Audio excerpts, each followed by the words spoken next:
আচ্ছা, কি জানতে চেয়েছিলেন? জয় গোস্বামী, হ্যাঁ, আপনি জয় গোস্বামীকে রাখবেন, শুরু করতে চলে গেছেন।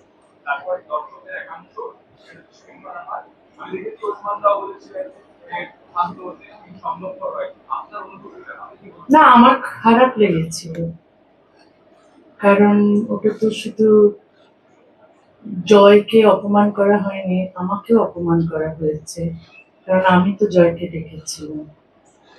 আর আমি আমার যে ভাষণ ছিল সেখানে তো আমি বাক স্বাধীনতার কথাই বলেছিলাম, যে আমাদের ভিন্ন মত থাকতে পারে, কিন্তু সবাইকে কথা বলতে দিতে হবে, কারো কথা বন্ধ করে দেওয়া ঠিক নয়। হ্যাঁ, আমি তো ঠিক যে কথাটাই বলেছিলাম। যারা আমার কথা পছন্দ করেছিলেন তাদের মধ্যেই কি তারা ছিলেন যারা জয় গোস্বামীকে মঞ্চে উঠতে দেননি? তাহলে তো দুরকম হয়ে গেল না? একদিকে একজন যখন মত প্রকাশের অধিকারের পক্ষে বলছে তখন তোমরা তাকে সমর্থন করছো, কিন্তু মত প্রকাশের অধিকারের জন্য যখন বাস্তবে তিনি আরেকজন কবিকে ডাকছেন, তুমি তখন তার কথা শুনতে চাইছো না। তাহলে তো আমার তো খারাপ লাগবে, আমার লেগেছে, এবং আশা করি এইরকম অবস্থা আর হবে না, কারণ কলকাতা প্রগতিশীলদের শহর। এখানে সবাই বাক স্বাধীনতা এবং মত প্রকাশের অধিকারে বিশ্বাস করেন বলেই আমি বিশ্বাস করতে চাই। এবং রাজনৈতিক আদর্শ ভিন্ন হতে পারে, কিন্তু সবারই তার ভিন্ন মত প্রকাশ করার অধিকার থাকতে হবে।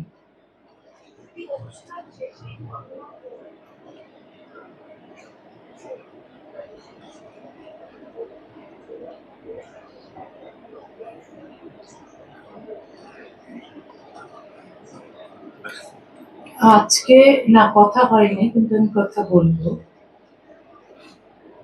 বলবো। এটা শুধু মানে আমি আমি আজ বা কাল আমি যাবো তার বাড়িতে কথা বলতে, এটাও এটাও ভেবেছি আমি।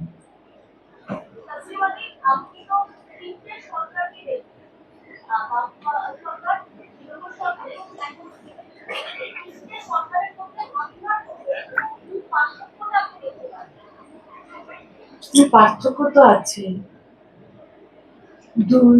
এক সরকার আমাকে বের করে দিয়েছিলেন, দ্বিতীয় সরকার আমাকে আসতে দেননি, তৃতীয় সরকার আমাকে আসতে দিয়েছেন। তো তিনটে পার্থক্য তো আছে।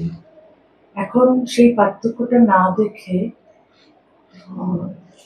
এই যে আমি আসতে পারলাম সেটাকে আমার মনে হয় সেলিব্রেট করা উচিত, এবং আমি খুবই আনন্দিত যে আমি আসতে পেরেছি। এবং শুধু আমি বিশ্বাস করতে চাই যে এই সরকার মত প্রকাশের অধিকারে বিশ্বাস করেন, এই সরকার বাক স্বাধীনতায় বিশ্বাস করেন। শুধু আমি আসতে পেরেছি, আমার আমি ভিন্ন মত প্রকাশ করলেও আমি এখানে এই শহরে বা এই রাজ্যে প্রবেশ করার স্বাধীনতা পেয়েছি, সেটাতেই আমি সীমাবদ্ধ থাকতে চাই না। আমি চাই অন্য যাদের ভিন্ন মত আছে তারাও যেন একই রকম স্বাধীনতা উপভোগ করে।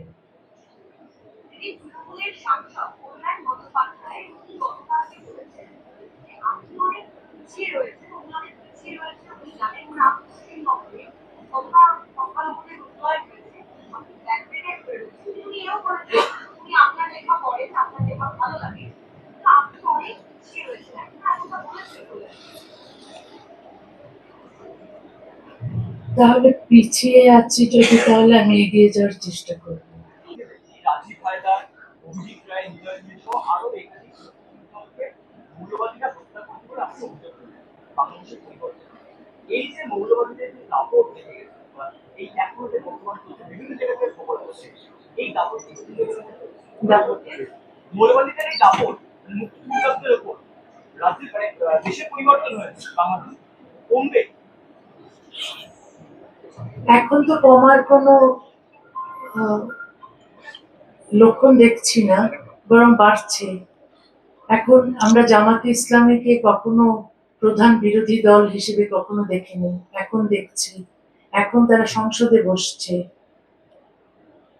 প্রধান বিরোধী দল যদি আওয়ামী লীগ থাকতো তাহলে ভালো হতো, কিন্তু এখন এখন যেহেতু আওয়ামী লীগকে ব্যান করেছে, তাই প্রধান বিরোধী দল হিসেবে জামাতে ইসলামী আছে, এবং এটা কখনোই ভালো লক্ষণ নয়।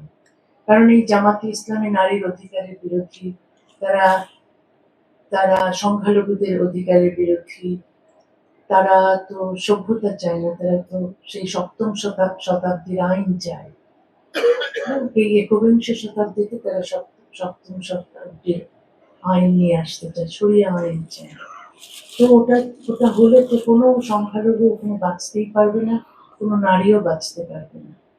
তো সেই কারণে অন্ধকার দিকেই অন্ধকারের দিকেই যাচ্ছে। মুক্ত চিন্তকরা তো দেশে এখন আর থাকতেই পারছে না, তারা মুখ খুলছে দেশের বাইরে গিয়ে। প্রচুর মুক্ত চিন্তক বাংলাদেশ থেকে বেরিয়ে এসে এখন নেপালে থাকছে, কেউ কেউ ভারতে থাকছে। কালকে দুজন মুফতি মাসুদের সঙ্গে দেখা হলো, যিনি এককালে মুফতি ছিলেন, ইমাম ছিলেন, এখন কিন্তু নাস্তিক হয়েছেন। তো তারও দেশে নিরাপত্তা নেই। তারপর প্রচুর মুক্ত চিন্তক এখন ইউরোপে আমেরিকায় বাস করতে বাধ্য হচ্ছে। শুধু আমি নই, আমার মতো আরো অনেকেই আছে।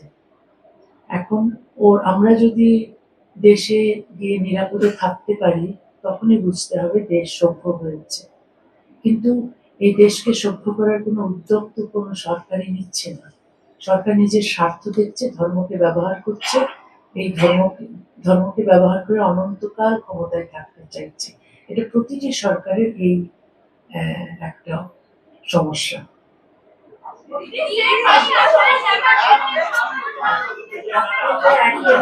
আপনারা হাত তুলুন।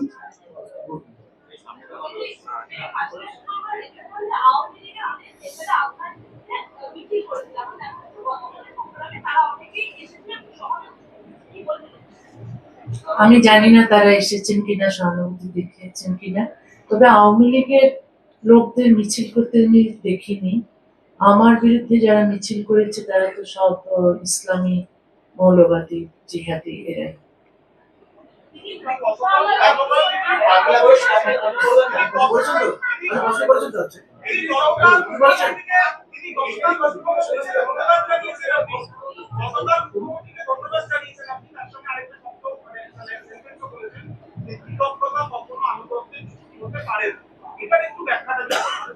এটার মধ্যে এই লাইনের মধ্যেই তো ব্যাখ্যাটা আছে।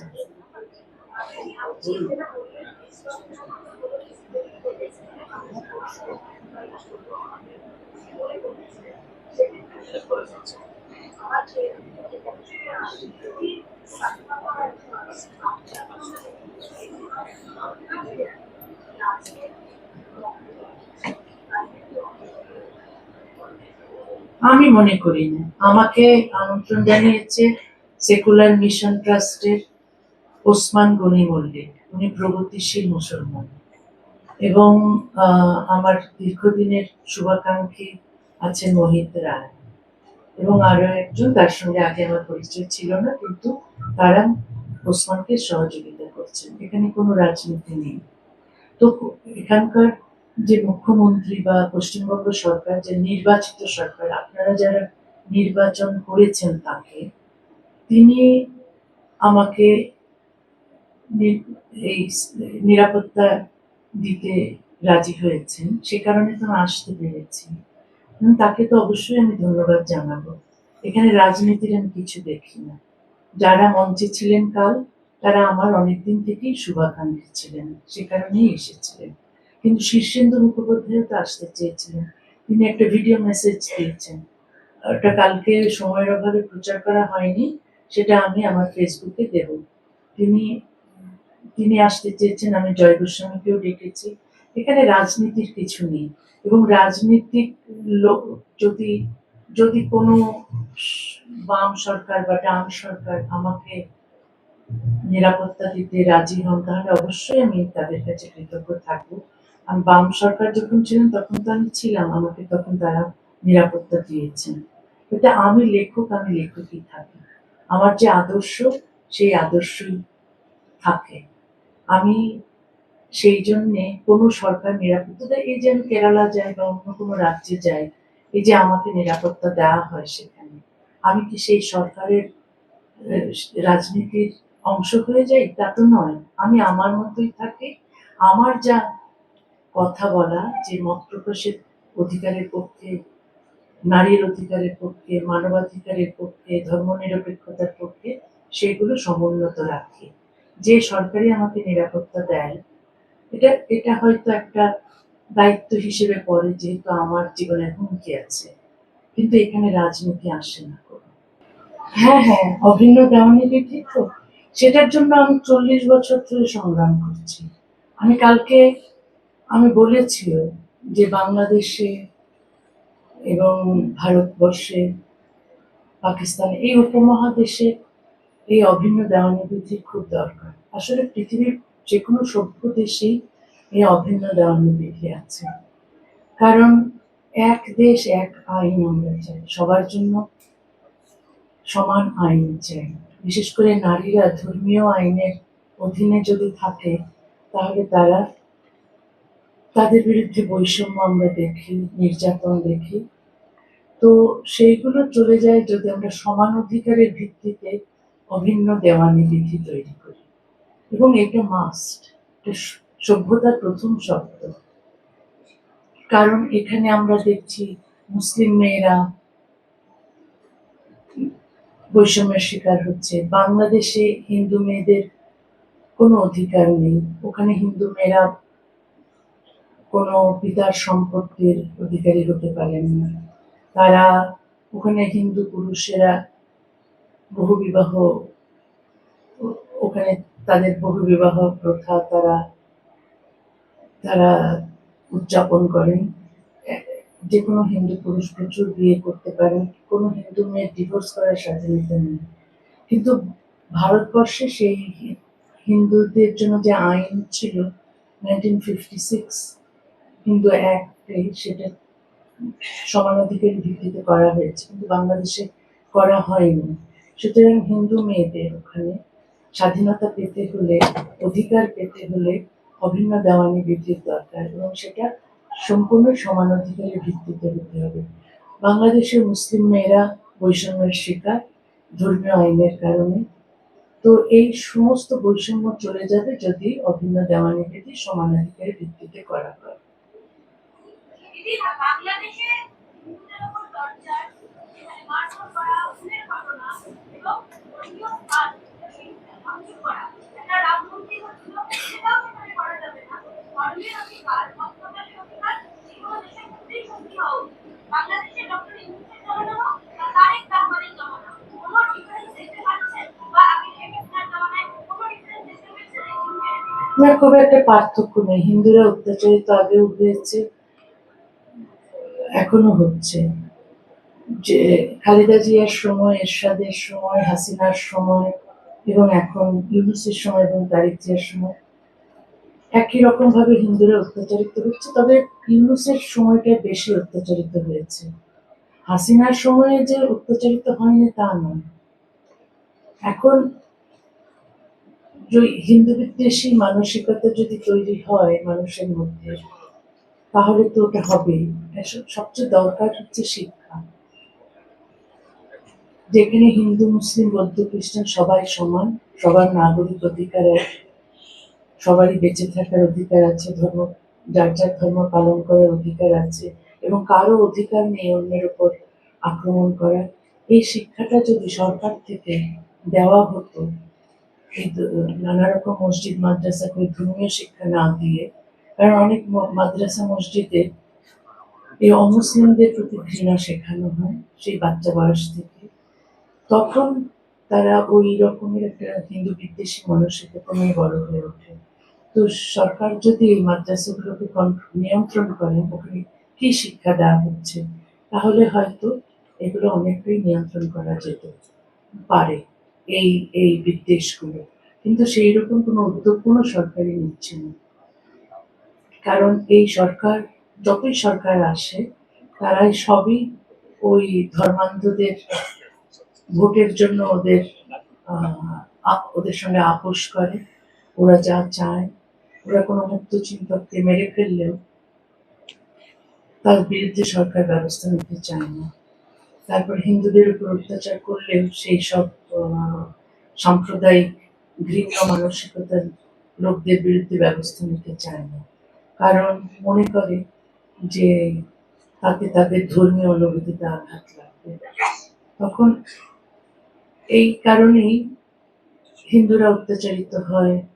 শুধু হিন্দুরা নয়, হিন্দু বৌদ্ধ খ্রিস্টানরা অত্যাচারিত হয়। শুধু তাই না, আমার মতো, আমি তো হিন্দু বৌদ্ধ খ্রিস্টান কমিউনিটি থেকে আসি না, আমার উপর অত্যাচার হচ্ছে না, কারণ আমি মুক্ত চিন্তায় বিশ্বাস করি এবং আমি ধর্মীয় আইনের বদলে সমান অধিকারের ভিত্তিতে অভিন্ন দেওয়ানি বিধি চাই।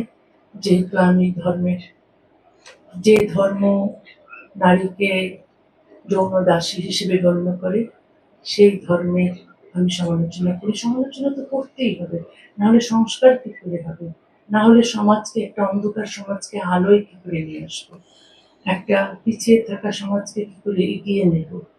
তারপর আহ এই যে ধর্মান্ধতা, কুসংস্কার, তারপর নারী বিদ্বেষ, নোংরা পুরুষতন্ত্র এত জাঁকিয়ে বসেছে যে এগুলোর সমালোচনা না করলে সমাজটাকে বদলানো যাবে না। সেই কারণে আমি সমালোচনা করি বলে আমাকে দেশ থেকে বের করে দেওয়া হয়, আমার ফাঁসির জন্য মিছিল হয়। এবং শুধু তাই নয়, যে মুক্তচিন্তকরা আমার মতোই কথা বলতেন, সেই মুক্তচিন্তকদেরকে আপনারা জানেন কিভাবে নৃশংসভাবে খুন করা হয়েছে। কিন্তু তারপরও আশা ছাড়ছি না, চেষ্টা করছি যে সমাজ কি করে সভ্য হবে, কি করে মেয়েরা সমান অধিকার পাবে, কি করে মানবাধিকার থাকবে। কারণ এইভাবে কিছু মানুষ চেষ্টা করে যায় কোনো একটা সমাজকে পরিবর্তন করার জন্য।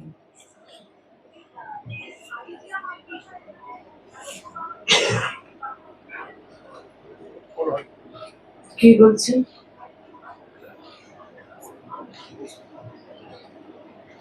না, আসলে আমি মাদ্রাসা সম্পর্কে যতটুকু জানি, বাংলাদেশের মাদ্রাসা সম্পর্কে আমার যেটা মনে হয় যে মাদ্রাসাগুলো থাকা উচিত না। কারণ অনেক সময় মাদ্রাসা দেখা যায়, সব সময় না, অনেক সময় দেখা যায় যে মাদ্রাসাগুলোতে জিহাদি তৈরি হচ্ছে। কারণ এখন আপনারা যদি দেখেন নিউজগুলো, বা মাদ্রাসায় শিশুর ধর্ষণ চলছে, শিশু নির্যাতন চলছে, বলাৎকার চলছে, এবং ইমাম, মাদ্রাসার শিক্ষক এরা ধরা পড়ছে, এরা জেলে যাচ্ছে। কিন্তু এদের এই শুধু শুধু তো শাস্তি দিলে হয় না, এই শিক্ষা ব্যবস্থার পরিবর্তন দরকার। মাদ্রাসার আমার মনে হয় না কোনো দরকার আছে, কারণ এই মাদ্রাসা থেকে পাশ করে কেউ কিছুই করে না। মানে কেউ এটা হচ্ছে কি যে ওরা এক ধরনের ভিক্ষে করে খায়, চাঁদা তুলে খায়। তো এই মাদ্রাসাগুলো না হয়ে বরং সব মাদ্রাসাগুলো সেকুলার স্কুল হয়ে যাওয়া উচিত। আর প্রচুর মসজিদ গড়ে উঠেছে যেগুলো জিহাদি তৈরির কারখানা। তো সবগুলো বলছি না, কিছু কিছু। তো ওই একটু মানে কিছু হলে কেউ যদি টাকা কড়ি করে তাহলেই না একটা মসজিদ বানিয়ে দেয় কোথাও। তো এত মসজিদের দরকার নেই, এত মসজিদের দরকার নেই। এটাও আসলে সরকারি কন্ট্রোল করা উচিত, এবং সরকার নিজে থেকে ধর্ম প্রচার করুক সেটাও তো ঠিক নয়। কারণ সেকুলার কান্ট্রি হতে গেলে ধর্মকে রাষ্ট্র থেকে পৃথক করতেই হবে, এবং এটা সভ্যতার প্রথম শর্ত। সেটা প্রত্যেকটা দেশে, সভ্য দেশেই আছে, ধর্মের সঙ্গে রাষ্ট্রের কোনো সম্পর্ক থাকতে পারবে না। তো এইসব অনেক কিছু আছে যেগুলো করলে সমাজ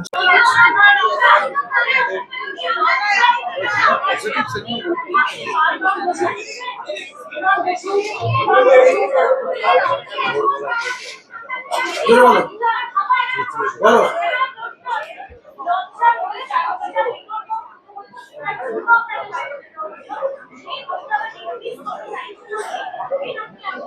একে কথা শোনা যাচ্ছে না, একটু জোরে বলুন। মানে লজ্জাতে বইটা যে বইটার জন্য এত বিতর্ক, সেই বইটা কি আবার রিলিজ করতে চাইবেন বাংলায়? সে বইটা আবার কি করতে চাইবো? আবার রিলিজ করতে চাইবেন? লজ্জা তো বাংলাদেশে ব্যান, এখনো ব্যান, কিন্তু লজ্জা তো পশ্চিমবঙ্গে আছে, চলছে। আবার রিলিজ কেন? রিলিজ তো হয়ে গেছে সেই 93 সালে। শেখ হাসিনা জানিয়েছেন ডিসেম্বর মাসে তিনি বাংলাদেশে ফিরবেন, আপনিও কি ফিরতে চান? শেখ হাসিনা ফিরতে চান, তার আমি জানি না যে তার পক্ষে ফেরা সম্ভব হবে কিনা। আমি চাই যে তিনি যেন ফিরুন, দেশে একজন মানে দেশে যেন গণতন্ত্র টিকে থাকে। কিন্তু আমাকে তো কেউ ফেরাতে চায় না। শেখ হাসিনাও ফিরতে দেননি, খালেদা জিয়াও ফিরতে দেননি, তারপর আর যারা যারা এসেছে ক্ষমতায় তারাও তো ফিরতে দেয়নি। শেখ হাসিনার পক্ষে হয়তো ফেরা সম্ভব, আমার পক্ষে তো ফেরা সম্ভব নয়।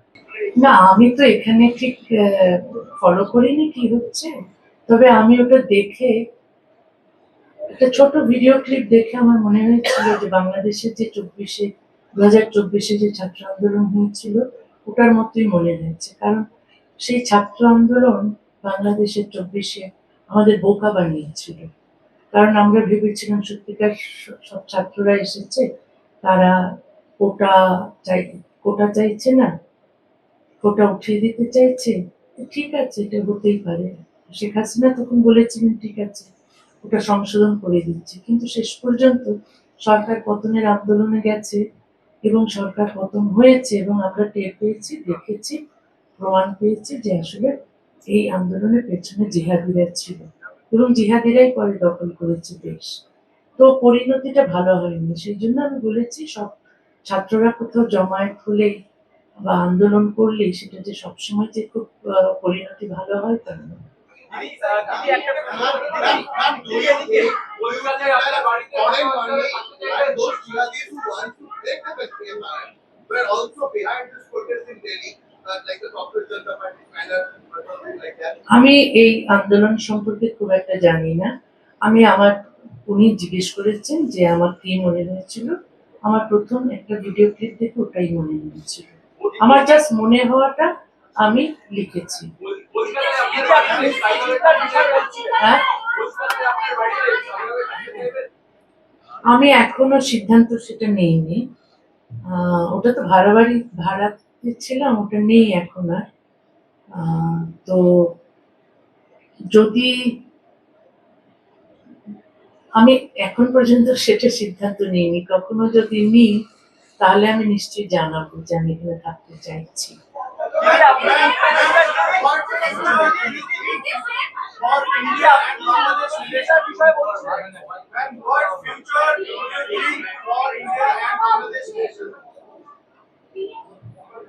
বাংলাদেশ এবং ভারতের রিলেশনটা ভবিষ্যতে কি হতে পারে সেটা তো দুই দেশের রাজনীতিকরাই ভালো বলতে পারবেন, আমি তো ভালো বলতে পারবো না। তবে আমি আশা করি দুই দেশের সম্পর্ক বন্ধুত্বপূর্ণ হোক। আমরা 71 দেখেছি, 71-এ কি করে ভারত সাহায্য করেছে বাংলাদেশ তৈরি হওয়ার জন্য। সুতরাং আমরা যারা মুক্তিযুদ্ধে বিশ্বাস করি এবং আমরা যারা বাংলাদেশের স্বাধীনতায় বিশ্বাস করি, তারা ভারতের এই অবদানকে আমরা সবসময় স্বীকার করি। কিন্তু কিছু পাকিস্তানপন্থী জিহাদি আছে বাংলাদেশে, তারা এই ভারতকে শত্রু বলে মনে করে। এই সংঘাত চলছেই আমাদের। তবে যারা যুক্তিবুদ্ধি সম্পন্ন মানুষ, যারা শুভবুদ্ধি সম্পন্ন মানুষ, মুক্তিযুদ্ধের পক্ষের মানুষ, তারা সবাই ভারতের পক্ষে আছে এবং চাই ভারত এবং বাংলাদেশের মধ্যে সুসম্পর্ক থাকুক। দিদি আপনি মুক্তিযুদ্ধের বিষয় বলছিলেন,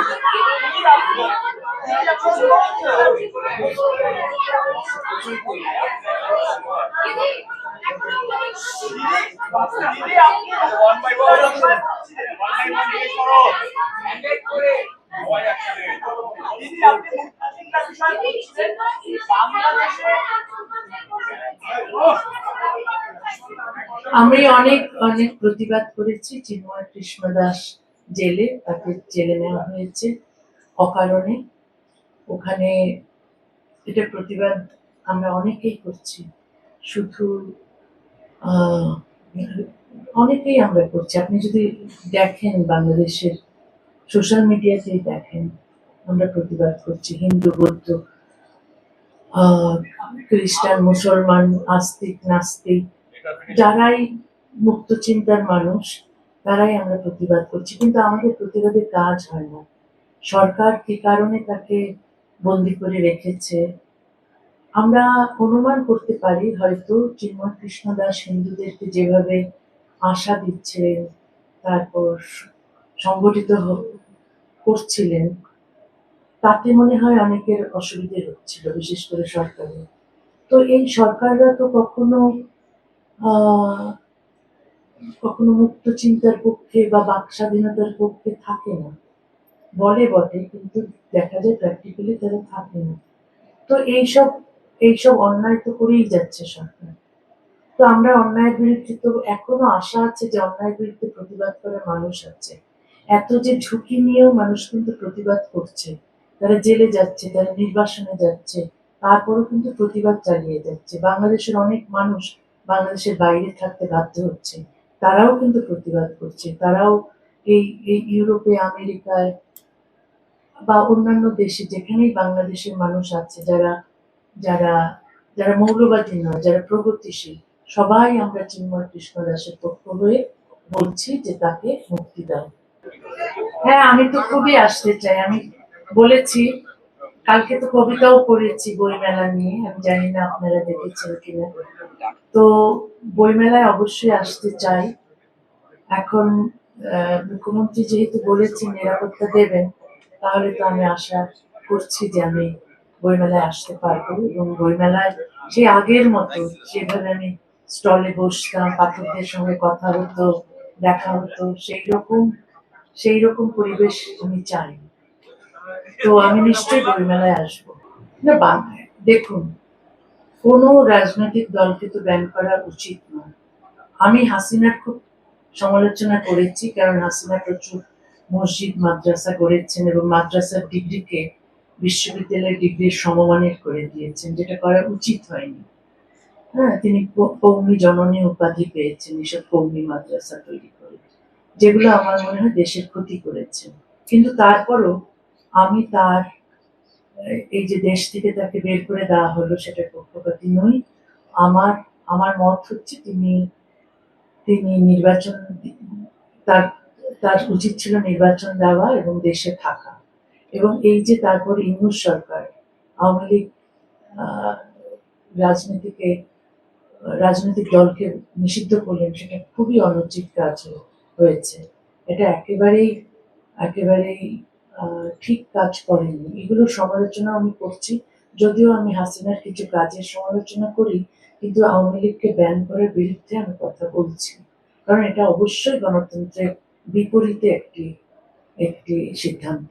এবং অচিরে আওয়ামী লীগের উপর থেকে ব্যান তুলে নেওয়া হোক, এটা চাই। এবং আওয়ামী লীগের যারা দেশের বাইরে আছেন, তারা যেন দেশে যান, নিরাপদে থাকতে পারে, সেই ব্যবস্থা যেন করা হয়। কারণ প্রচুর আওয়ামী লীগের নেতা কর্মীদের অত্যাচার করা হয়েছে, অনেককে মেরেও ফেলা হয়েছে। এগুলো ঠিক গণতন্ত্রে, আবার এগুলো করার পরেও গণতন্ত্র নিয়ে বড়াই করবে, এটা তো হয় না। না, এই একটা স্পেসিফিক আমার মনে হয় যে কোনো পরিবেশেই মুক্তচিন্তক জন্ম নিতে পারে। এটা মানে সাম্য থাকলেই যে জন্ম নেবে তা নয়, অসাম্য থাকলেও জন্ম নেবে। এবং আমরা দেখেছি পৃথিবীর প্রতিটি দেশে মুক্তচিন্তক আছেন।